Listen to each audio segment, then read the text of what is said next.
Des frappes militaires audacieuses ont marqué le 19 mars, témoignant d'une intensification des hostilités dans le cadre de l'opération Spéciale Z.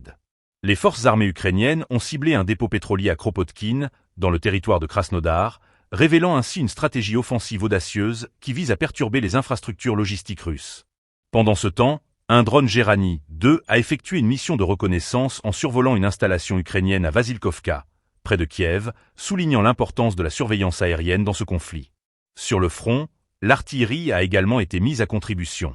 Un canon M46, déployé par le groupe Centre, a frappé avec précision un point de contrôle de drone près de Krasnoarmeysk, infligeant des pertes à l'ennemi.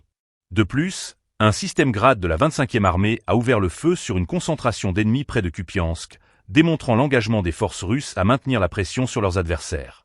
Les drones FPV, utilisés par les forces ukrainiennes, ont frappé plusieurs cibles stratégiques, dont un véhicule Wisn-MC, ainsi que des véhicules blindés Bradley et T-64 BV, près de Demidovka.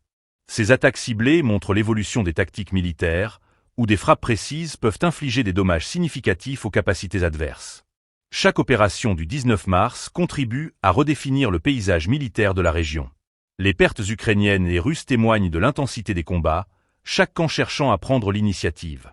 Alors que les forces ukrainiennes intensifient leurs attaques, les forces russes continuent de répondre avec des frappes précises, utilisant à la fois l'artillerie et les drones pour ajuster leur stratégie en temps réel. La situation reste volatile, avec des implications potentielles pour l'avenir du conflit. Les opérations militaires du 19 mars illustrent non seulement la lutte pour le contrôle territorial, mais aussi la nécessité d'une surveillance continue et d'une capacité d'adaptation rapide face aux évolutions du champ de bataille.